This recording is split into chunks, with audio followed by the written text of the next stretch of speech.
आत्मीय परिजनों, आप सभी का प्रज्ञावाणी यूट्यूब चैनल में स्वागत है, अभिनंदन है।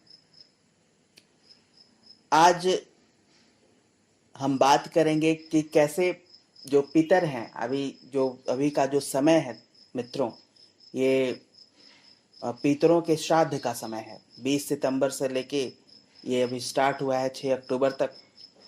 तो आइए सुनते हैं कि जो हमारे पितर हैं वो कैसे हमारे अदृश्य सहायक हैं, कैसे वो हमारी सहायता करते हैं और हमें क्यों पितरों का श्राद्ध तर्पण करना चाहिए।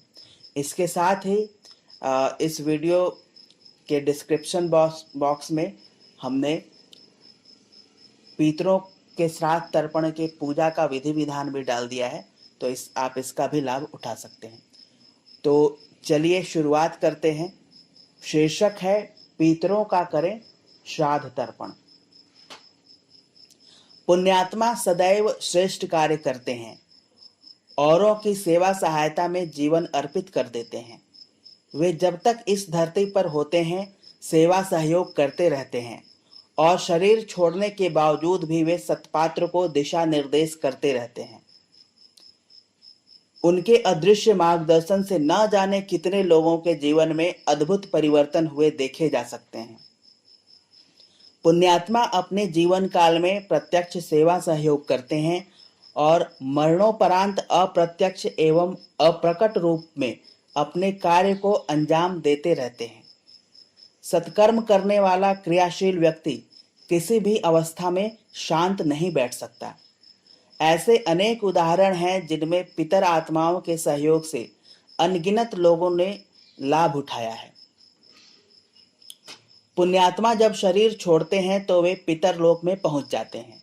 ये पितर उपयुक्त पात्रों को उचित मार्गदर्शन एवं सलाह प्रदान करते हैं। अनेक ग्रंथों में इन घटनाओं का उल्लेख मिलता है। मिस्ट्रीज ऑफ अनएक्सप्लेन्ड एवं इनविजिबल हेल्पर्स आदि ग्रंथों में इस तरह की अनेक घटनाओं का विश्लेषण मिलता है।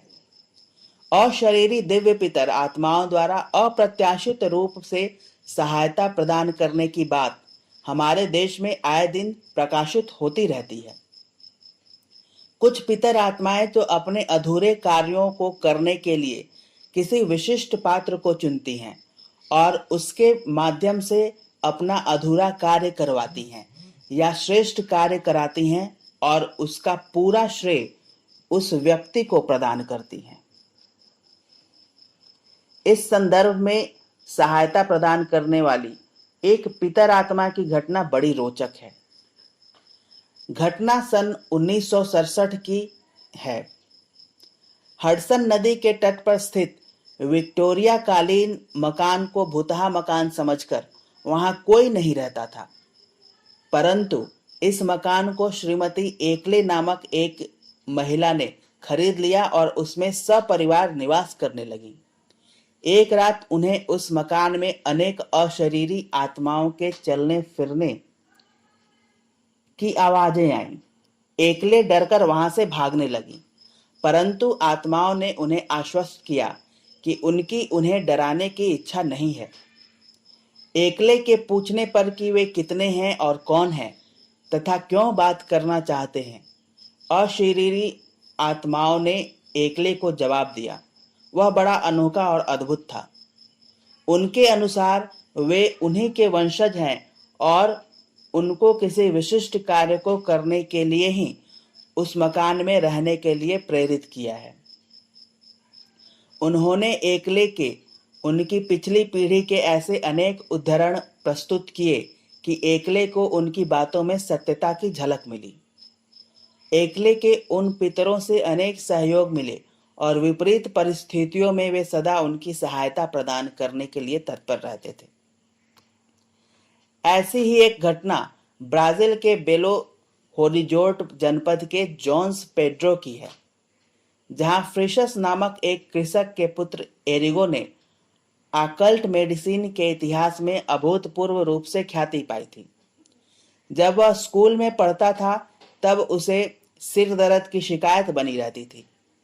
किसी भी प्रकार से सिर दर्द ठीक नहीं हो रहा था।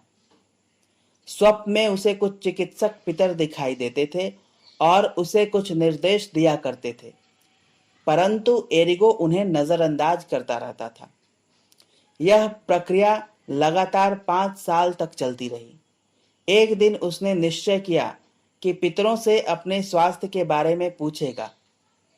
वह एक चिकित्सक एडेल्फो फिट्स से मिला, जो प्रथम विश्व युद्ध में मारा गया था। वह जर्मन डॉक्टर, परोपकारी एवं सेवाभावी, सदैव जरूरतमंदों की सहायता करता रहता था। वह अपने इस कार्य को एरिगो जैसे सत्पात्र के माध्यम से आगे बढ़ाना चाहता था। उसने एरिगो को बताया कि उसका सिर दर्द रोगियों की सेवा करने से ही ठीक हो सकता है। एडेल्फो ने एरिगो को पड़ोस के एक रोगी का ऑपरेशन करने को कहा। वह रोगी फेफड़ों के कैंसर से पीड़ित था और कुछ ही दिनों का मेहमान था।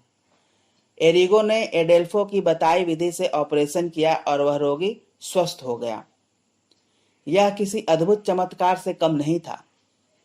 अब तो एरिगो के लिए शल्य चिकित्सा दैनिक जीवन का क्रम बन चुकी थी, जो सन 1956 से जीवन पर्यंत चलती रही। 1963 में उसके इस कार्य की जांच पड़ताल करने के लिए विश्वविख्यात डॉक्टर अंद्रिजा पोहरिश की अध्यक्षता में ख्याति प्राप्त 10 चिकित्सकों की एक टीम नियुक्त हुई। प्रयोग के दौरान 1000 रोगियों को बुलाया गया, जिनमें से 505 रोगियों के पास तो अपने अपने चिकित्सकों के विजन कार्ड भी थे। एरिगो एक छुरी से केवल शरीर के रुग्ण स्थान को छू लेता था और उतने मात्र से सारे रोगी ठीक होते चले गए। इस सारे दृश्य की वीडियो रिकॉर्डिंग भी की गई थी। एडोल्फो की सहायता से वह इतने असंभव एवं अद्भुत कार्य को कर सका। अपने देश में भी ऐसी घटनाओं का अंबार है। राजस्थान राज्य के एक ऐसे छोटे से गांव में एक अधेड़ कृषक था, जो पढ़ना भी नहीं जानता था। वह सामान्य कृषक धर्मपरायण अवश्य था, परंतु किसी साधना विशेष में उसकी कोई गति नहीं थी। एक दिन नहाने जाते समय तालाब के किनारे गिर पड़ा। उसका सिर फट गया, खून के फुहारे बहने लगे और घंटों उसी अचेतावस्था में पड़ा रहा। जब उसे अस्पताल पहुंचाया गया और उसे होश आया, तो उसने अपनी बातों से सबको हैरानी में डाल दिया। उसने बताया कि अचेतावस्था में वह कई दिव्य आत्माओं के संपर्क में आया और वे आत्माएं कहीं भ्रमण करने निकली थी, परंतु उसे बेहोश पड़ा देखकर उसकी सहायता के लिए आए। उनमें से एक आत्मा से उसकी विपन्न स्थिति को देखा नहीं गया। उस आत्मा ने बताया कि उसे एक मांत्रिक ग्रंथ की रचना करनी है और वह उसका सहयोग करेगी। ग्रामीण अनपढ़ कृषक उसके लिए तैयार हो गया। उस दिव्य आत्मा की प्रेरणा से उसने एक सरस्वती ग्रंथ की रचना कर डाली। उस मांत्रिक ग्रंथ में जो मंत्र दिए गए हैं, उनकी साधना पद्धति इतनी गूढ़ है कि उन्हें किसी विशिष्ट मार्गदर्शन सत्ता के बगैर संपन्न नहीं किया जा सकता था। आखिर यह सब कैसे संभव हुआ? एक कृषक अनपढ़ होने के बावजूद इतना बड़ा चमत्कारिक ग्रंथ कैसे लिपिबद्ध कर सका? इस सृष्टि में ऐसा बहुत कुछ है जिसका कोई तार्किक समाधान नहीं है। पितर होते हैं और यदि उनको श्रद्धा सम्मान दिया जाए तो वे हमारे ऊपर अपनी कृपा की वृष्टि कर सकते हैं, परंतु इसके लिए आवश्यक है कि हम अपनी पात्रता को बढ़ाएं, सत्पात्र बने।